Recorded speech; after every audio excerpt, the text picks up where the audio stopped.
capek. Ya ampun, Jessie. Dokter Santi. Kenapa jadi basah begini? Apa yang terjadi? Aku dok, udah olahraga 2 jam muter-muter GBK tapi kok nggak kurus-kurus ya dok? Kenapa ya dok ya? Aduh, ada apa ini di balik Jessie? Kita saksikan di Polantas episode 4.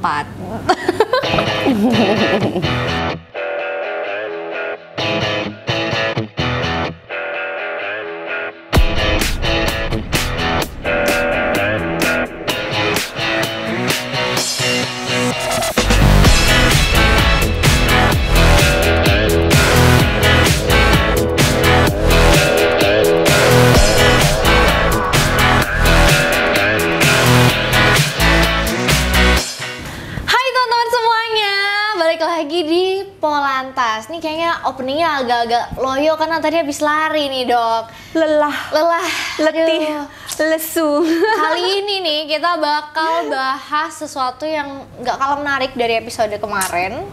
Karena untuk kalian yang masih bingung kenapa ya aku udah olahraga terus tapi kok berat badanku nggak turun-turun sih gitu. Nah ini adalah video yang tepat untuk kalian. Karena hari ini kita bakal ngebahas apa sih olahraga yang paling cocok untuk orang yang olahraga yang paling cocok untuk kamu yang pengen turunin berat badan. Eits, tapi tunggu dulu, kita di sini sudah kedatangan Dokter Santi. Hai dokter. Oke. Halo Jessie. Hai dokter.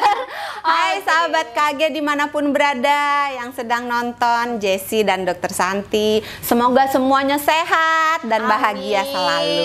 Amin dokter.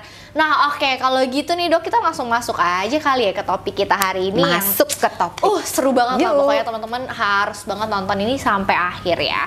Oke, jadi di sini sebenarnya tadi kan sebenarnya judul udah clickbait banget ya dok, kayak olahraga yang tepat untuk cepat menurunkan berat badan gitu. Padahal sebenarnya olahraga di sini tuh untuk menjaga kesehatan tubuh ya, nggak cuman untuk menurunkan berat badan aja ya nggak sih dok? Iya, olahraga itu fungsinya multifungsi. Yes.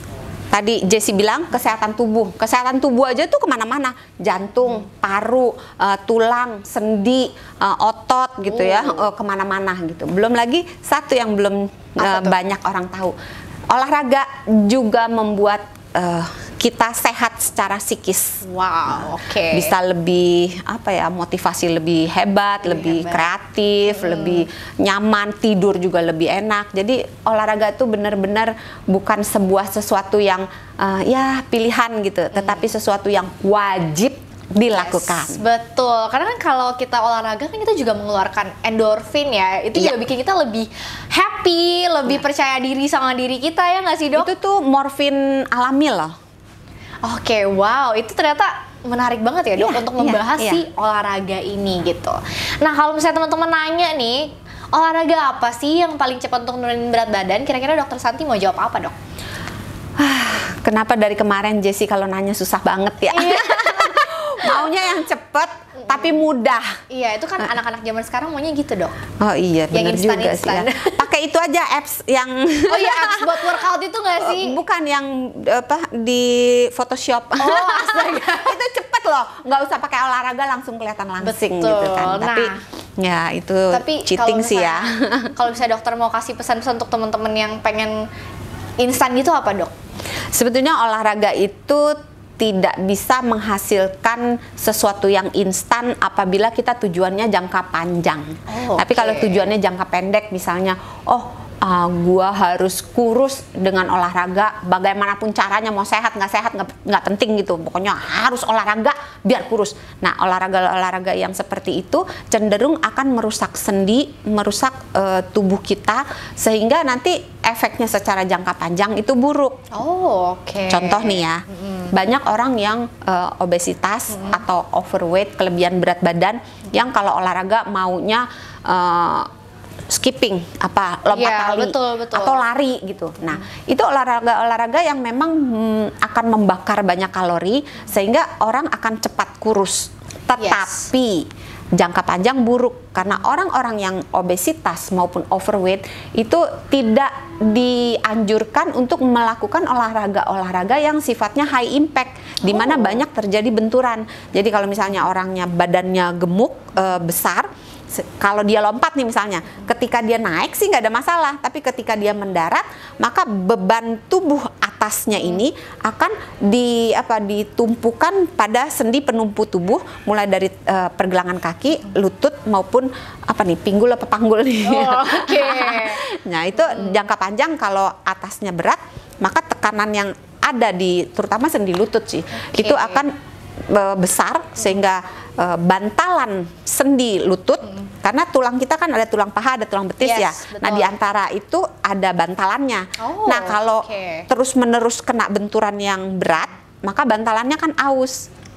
Nah lama-lama ketika sudah aus, maka terjadilah penyakit pada sendi tersebut gitu. Jadi jangka panjang jangan yang high impact, walaupun efeknya secara berat badan memang turunnya akan lebih cepat. Nah berarti sebenarnya selama ini yang dilakukan sama teman-teman di rumah mungkin salah ya, apalagi teman-teman yang mungkin yang merasa badannya sudah terlalu besar dan malah melakukan olahraga high impact gitu ya. Nah itu malah jangka panjangnya tuh nggak baik banget loh untuk tubuh kita. Jadi sebenarnya Dok, kalau misalnya olahraga itu harus menyesuaikan dengan diri kita juga ya Dok? Iya, jadi kembali lagi sama kayak pola makan yang di episode 3 ya, di mana pola makan itu disesuaikan dengan diri kita, diet itu sesuai dengan diri kita gitu. Sama olahraga juga disesuaikan dengan diri kita. Apakah kita fit atau tidak, dalam arti kita bugar atau tidak, kita biasa olahraga atau enggak, berat badan kita bagaimana, kita punya penyakit nggak, penyakit jantung, penyakit paru. Nah itu yang harus mendapatkan highlight, sehingga jangan sampai lagi nih ada kejadian lari maraton terus ada yang tiba-tiba serangan jantung. Pertandingan bola tiba-tiba terkapar gitu ya. Jadi tahu dulu kita bagaimana, baru menentukan olahraganya seperti apa yang tepat untuk kita.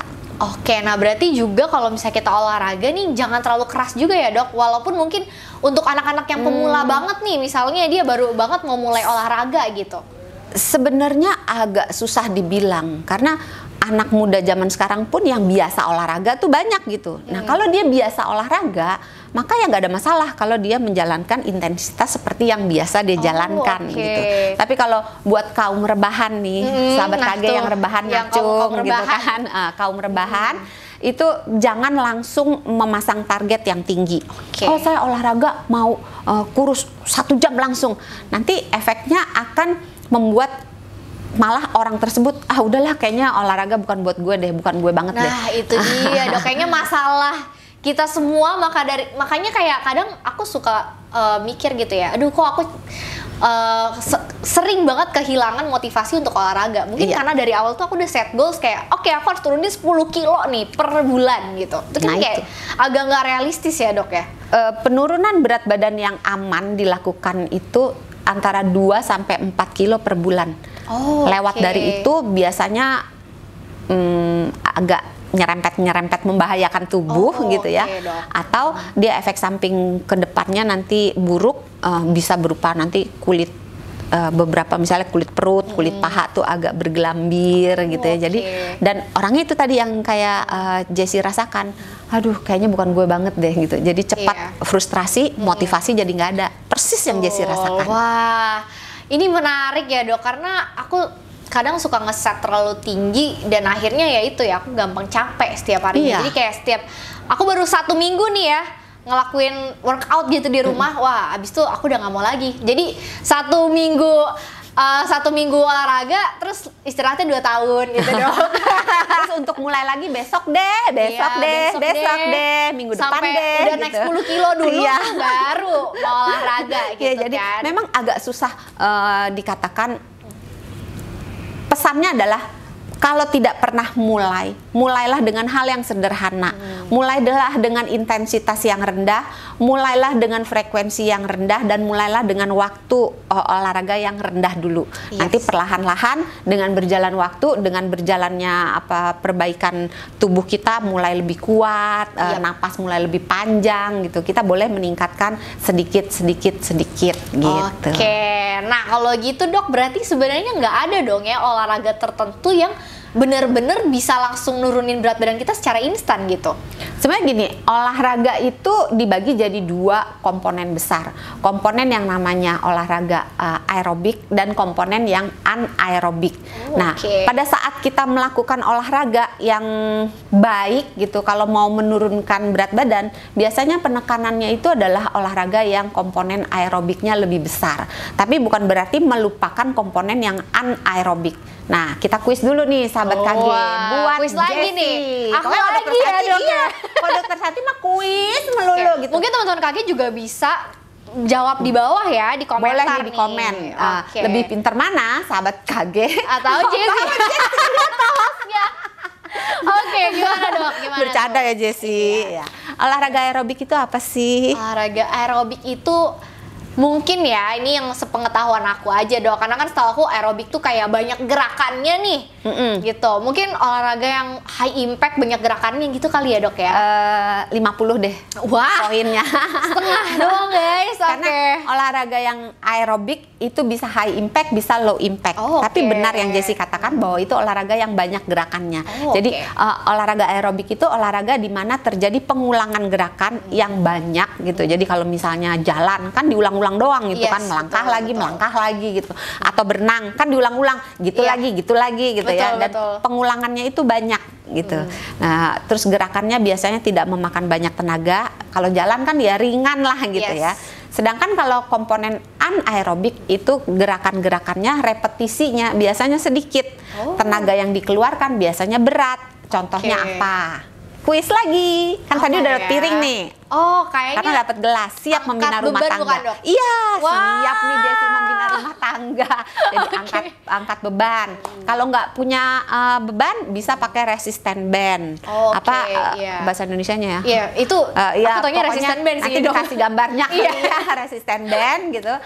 Atau bisa menggunakan beban tubuh kita, misalnya ngeplank, atau sit up, push up, itu termasuk yang olahraga yang anaerobik. Nah, kalau mau menurunkan berat badan, komponen aerobiknya yang banyak, tapi kalau mau membuat berat badan itu tidak kembali lagi, kan yang susah gini, berat badan udah diusir, ngusirnya sih relatif lebih gampang. Jadi nurunin berat badan relatif lebih gampang daripada mempertahankan berat badan yang sudah langsing itu. Gitu kan. Nah, kalau tujuannya mau mempertahankan berat badan itu supaya yang masa lalu tidak kembali ke masa kini, gitu ya, itu ditambah komponen anaerobiknya. Jadi kenapa? Karena komponen anaerobik itu membentuk massa otot.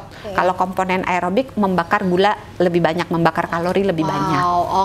Nah, aku sering banget juga sih dok nonton-nonton di TikTok gitu ya, kan suka ada ahli-ahli gym tuh, suka ngomong katanya jangan cuma kardio doang, kardio mah nggak mempan untuk nurunin, harus tetap digabungkan dengan angkat beban gitu ya. Iya, betul. Tadi ya bisa pakai push up, plank gitu. Iya, betul. Karena kalau komponen aerobik aja yang dilakukan tanpa melakukan komponen anaerobik, maka biasanya selain terjadi pembakaran lemak, terjadi juga pembakaran otot dan efeknya jadi nggak bagus gitu, karena nanti massa ototnya akan turun. Nah, dengan penambahan olahraga yang sifatnya anaerobik, maka lemaknya dibakar, tapi massa ototnya tetap dijaga.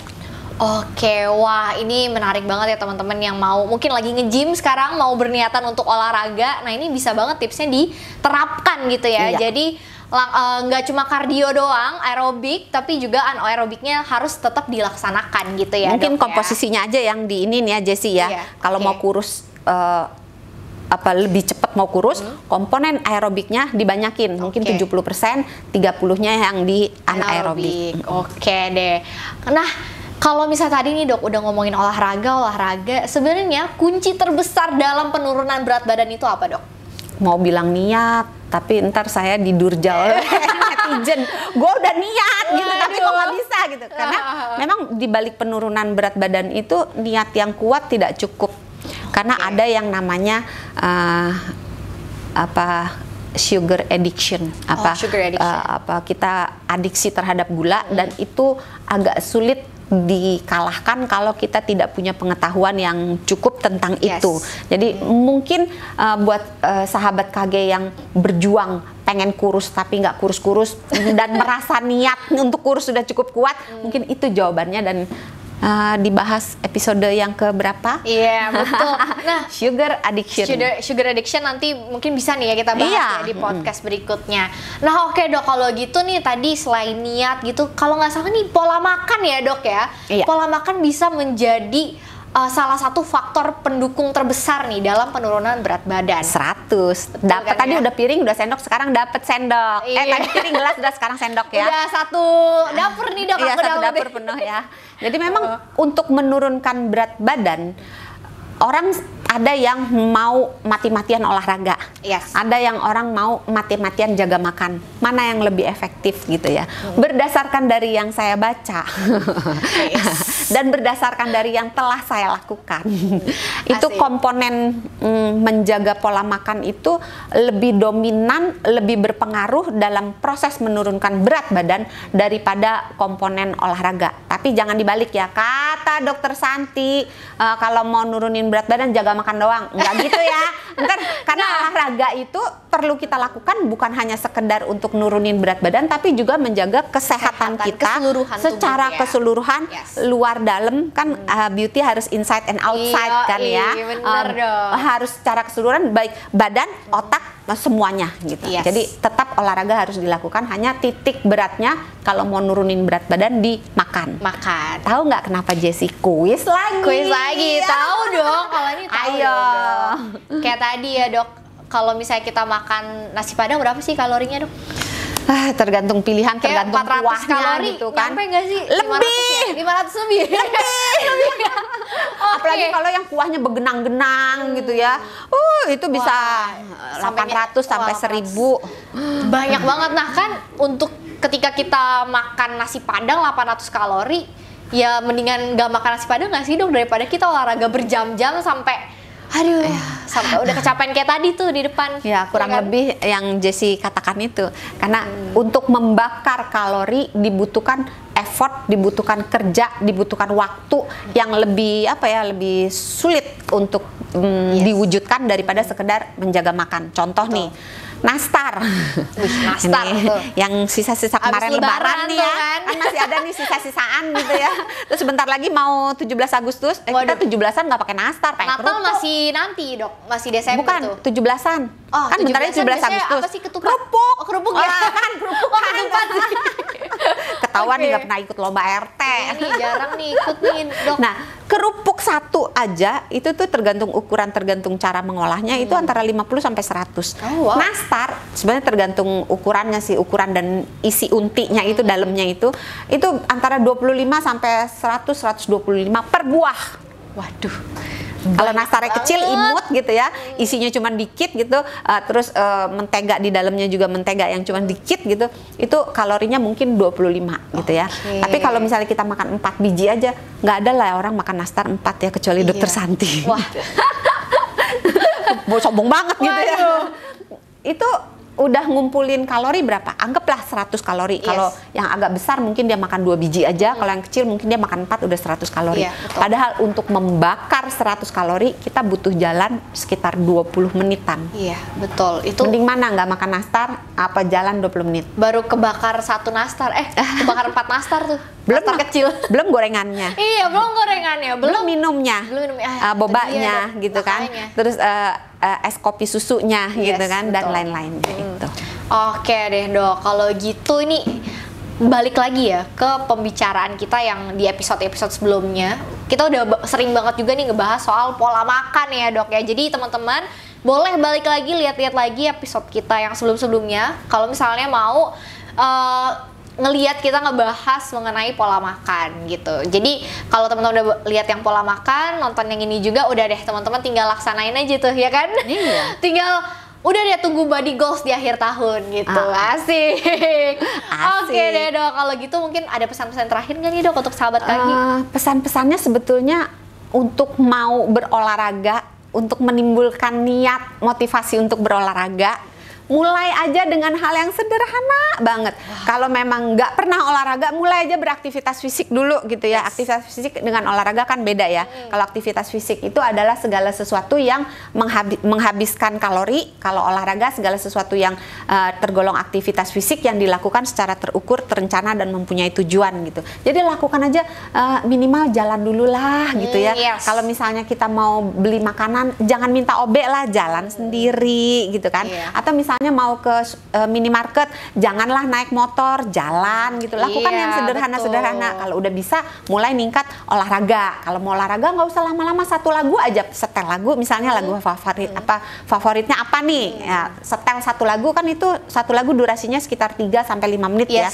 Udah cukup, asal satu lagu selesai ya udah olahraganya selesai gitu. Yang penting mulai aja dulu dengan sesuatu yang sederhana, nggak usah memasang target muluk-muluk, sedikit demi sedikit kita tingkatkan waktunya, intensitasnya dan frekuensinya. Oke, nah terakhir nih dok, terakhir banget nih pertanyaannya nih. Mungkin ini juga mau teman-teman KG di rumah mau dengerin jawaban dari dokter nih soal pertanyaan ini.